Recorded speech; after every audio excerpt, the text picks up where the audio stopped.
everybody. Welcome to the Echo Line. This show is going to be about an hour and 15 minutes, thereabouts. It's going to be a combination of readings and musical selections.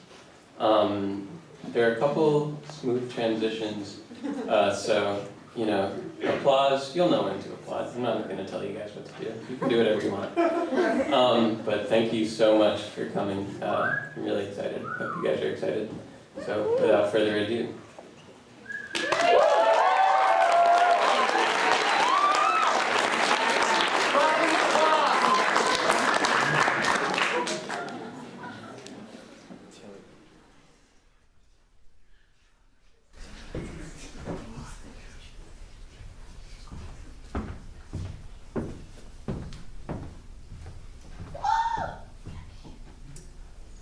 It appeared, an edifice out of the water itself ethereal, borrowing light from the ample stores of the naked sun.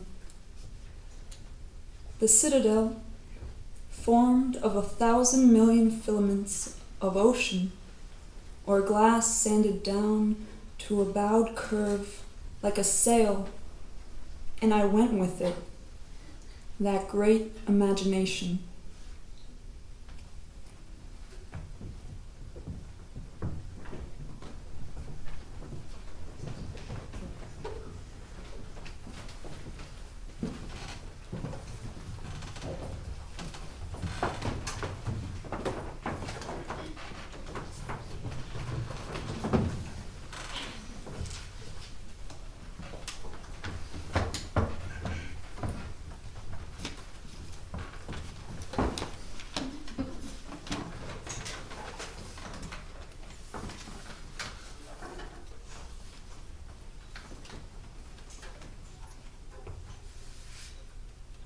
Mantra.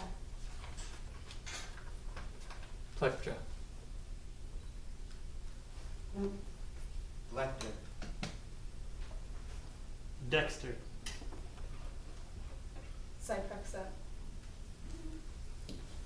She said each word carefully, pausing after each one. Miss Henny was nearing the end of her book of crosswords. Amy added crosswords to her shopping list. What else do you want to eat this week, Miss Henny? Amy asked. Dobra.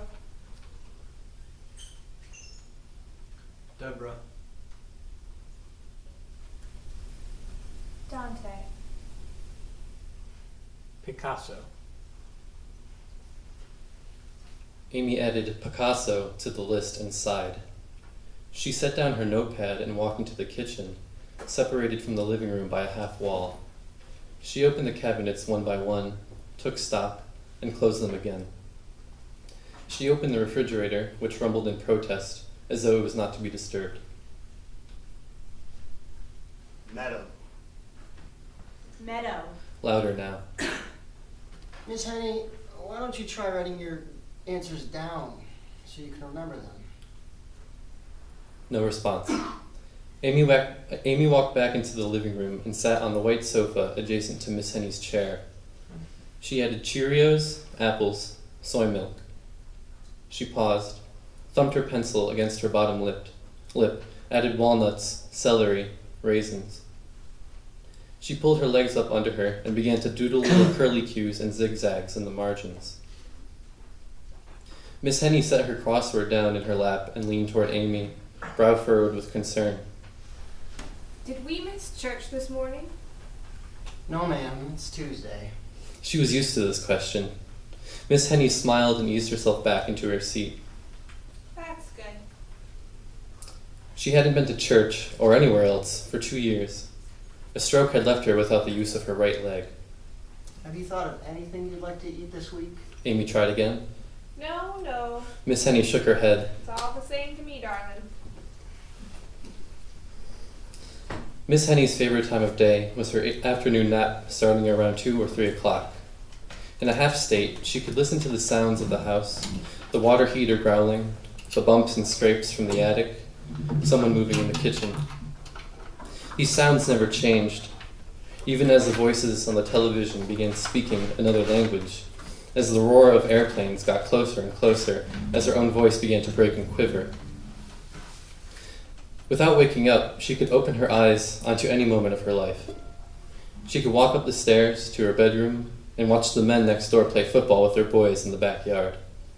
She could scrape the black crumbs from her skillet after frying a catfish her husband had caught and brought back for dinner, holding it in his arms like a toddler, grinning.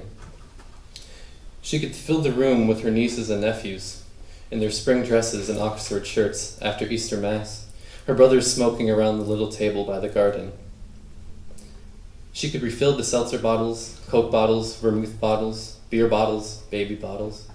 She could set the table and cast life back into the peonies, the black-eyed Susans, the lilacs in the centerpiece. She could summon a great storm and tear off part of the roof, listen to her cousin Marvin's boys hammering and stomping around up there all day until she couldn't stand it anymore, packed a change of clothes, and drove to her sister's place until word arrived that the last nail was driven in.